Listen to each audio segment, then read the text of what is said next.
warahmatullahi wabarakatuh.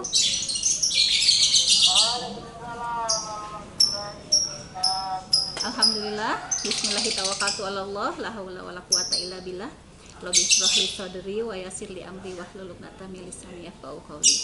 Alhamdulillah, segala puji bagi Allah karena hari ini, di hari yang cerah ini, puji syukur pada Allah yang telah memberikan banyak kenikmatan bagi kita.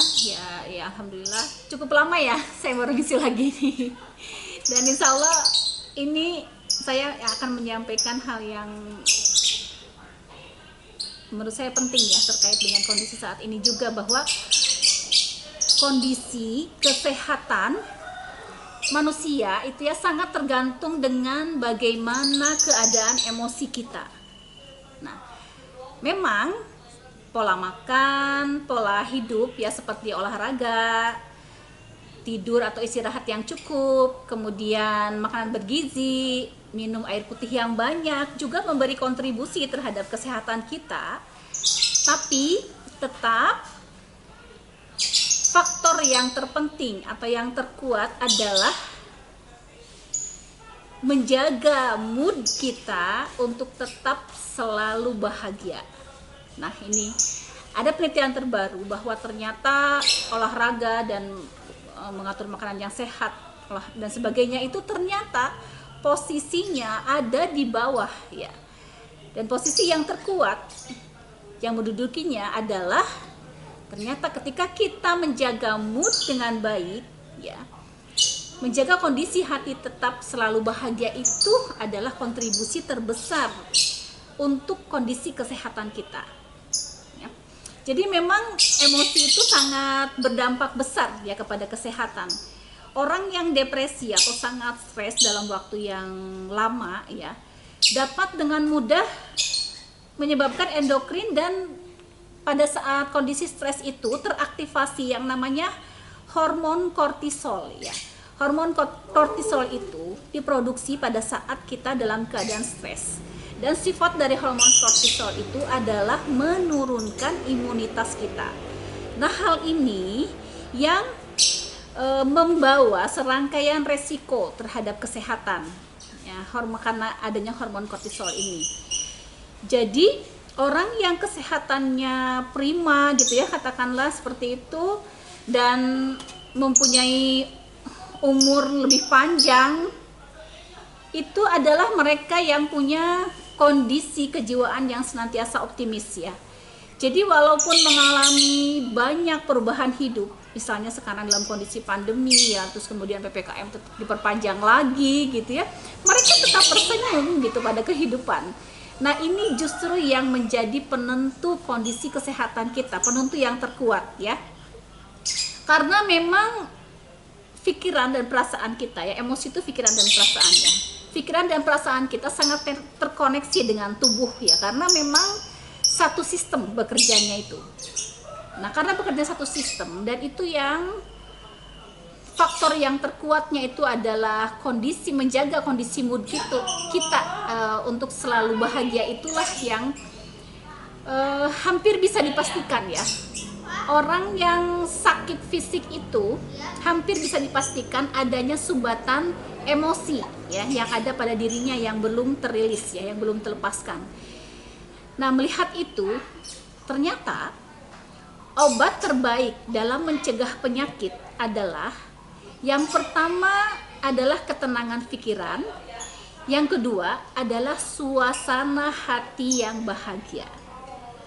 Nah, untuk mendapatkan kedua itu sebenarnya Islam sudah menuntun kita ya, dalam Quran surat Ar-Ra'd ayat 28 ya, bahwa Allah bidzikrillah tatma'innul qulub ya.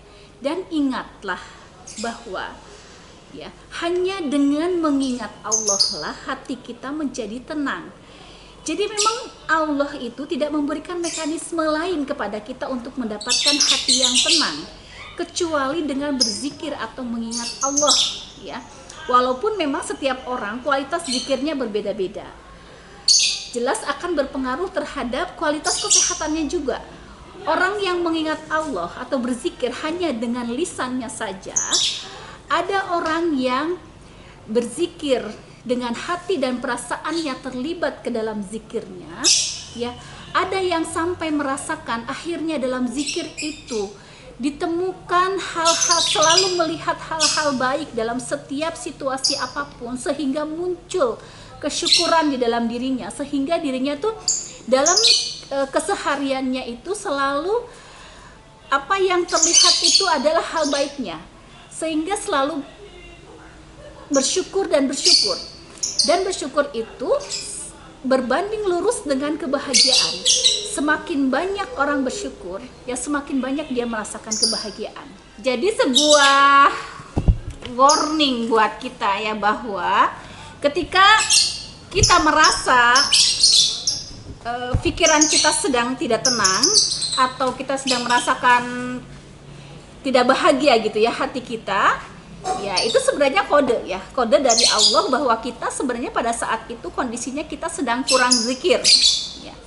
Karena kalau kita sedang kondisi menjaga zikir kita, menjaga kita untuk selalu terkoneksi dengan Allah ya, mengingat Allah, insya Allah disitulah akan mendapatkan ketenangan hidup ya, ketenangan kejiwaan kita. Nah ternyata ini memang relevan dengan ilmu psikologi ya, bahwa zikir itu ternyata memang akan mampu merubah cara pandang kita, akan mampu merubah cara berpikir kita. Kenapa seperti itu? Karena dalam kondisi berzikir kan hati kita menjadi tenang. Nah dalam kondisi hati tenang itu akan sangat memungkinkan untuk kita bisa berpikir jernih.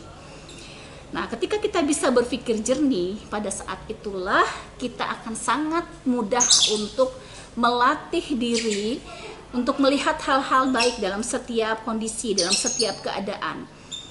Memang kembali lagi kepada yang tadi saya sampaikan, bahwa kualitas zikir kita sangat mempengaruhi seperti apa kondisi kesehatan kita, ya. Zikir yang hanya di lisan saja akan berbeda dengan orang yang zikir dengan melibatkan hati dan perasaan. Akan berbeda lagi dengan orang yang merasakan faktor dari zikir itu kemudian membuat dia bertafakur dan melihat kebesaran Allah, kemana saja dipalingkan wajahnya, selalu melihat kekuasaan Allah, selalu melihat wajah Allah, selalu melihat bahwa ada hal baik dan hal yang indah di dalam setiap peristiwa.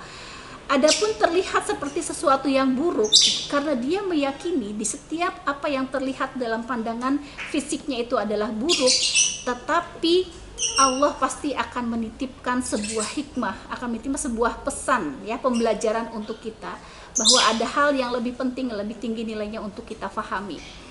Dan ada sampai di zikir tertinggi itu adalah dia sudah melepaskan segala hal yang sifatnya duniawi. Ya, dari rasa sakit hati dari orang berbuat apa itu sudah tidak memberi pengaruh lagi kepada dia. Karena apa?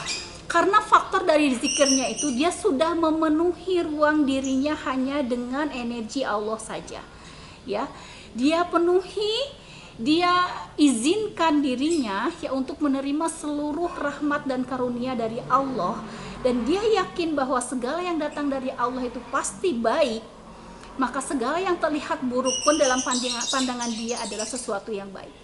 Maka akhirnya untuk orang yang mempunyai ada di puncak zikir ini, sudah tidak ada lagi bedanya ya.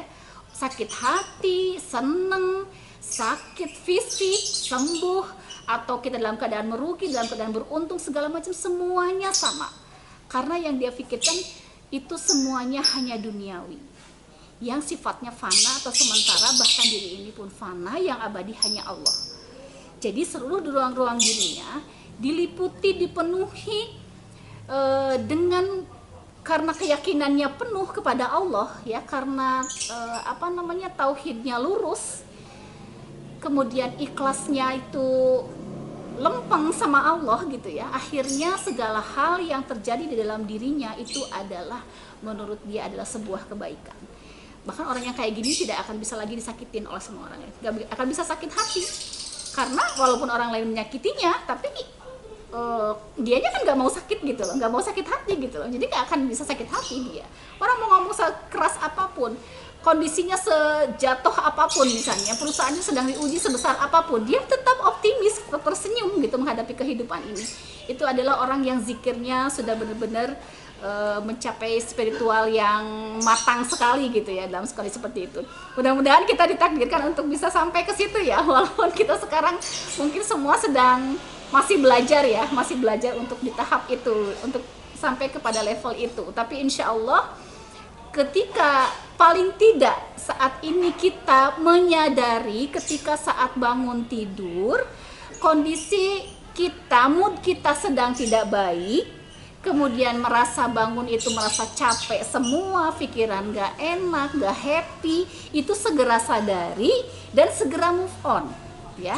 Sadari dan segera move on. Kenapa? Karena ketika pagi ini kita menangkan dalam kondisi hati dan mood yang baik, dengan kondisi hati yang bahagia, insya Allah kesehatan kita sepanjang hari itu terjaga. Insya Allah pikiran kita, kondisi hati kita, kinerja kita, karena kinerja pun akan terganggu gitu ya pada saat kita kondisi kesehatan juga terganggu. Dan satu hal yang menjadi optimis buat diri kita bahwa Allah itu lebih mencintai gitu ya orang yang kuat dan sehat ya daripada orang yang lemah. Maka kesehatan itu harus kita benar-benar jaga dengan cara menjaga hal yang terpenting dan terbaik, yaitu menjaga kondisi hati dalam kondisi mood yang sehat, mood yang baik, dan hati yang selalu bahagia. Karena hati yang bahagia itu adalah sebenar-benarnya obat buat kita. Ya mungkin hari ini cukup sekian ya teman-teman. Semoga ini menjadi pengingat kita, terutama untuk saya sendiri. Ketika hati udah mulai nggak enak, segera sadari gitu. Segera sadari, jangan dibiarin lama gitu. Jangan dibiarin lama, karena kita juga coba aja rasain. Kalau hati kita lagi nggak enak ya, perasaan kita lagi nggak nyaman, lagi nggak mood gitu, kita kerja juga nggak enak juga kan, pasti terganggu kan mood kita untuk kerja kan, benar apa enggak? Nah ya, kerja kita juga jadi terganggu gitu. Jadi untuk selalu menjaga ya, untuk selalu menjaga kondisi hati tetap kita rasakan di pagi hari pada saat bangun tidur. Nah disitulah kuncinya. Ketika pagi itu kita sudah move on kepada kondisi yang nyaman, optimis, bersemangat di pagi hari, insya Allah itu adalah modalitas kita untuk kita bisa berkinerja dengan baik sepanjang hari itu. Baik, cukup sekian dari saya untuk hari ini. Wabillahi taufiq wal hidayah. Assalamualaikum warahmatullahi wabarakatuh. Waalaikumsalam warahmatullahi wabarakatuh.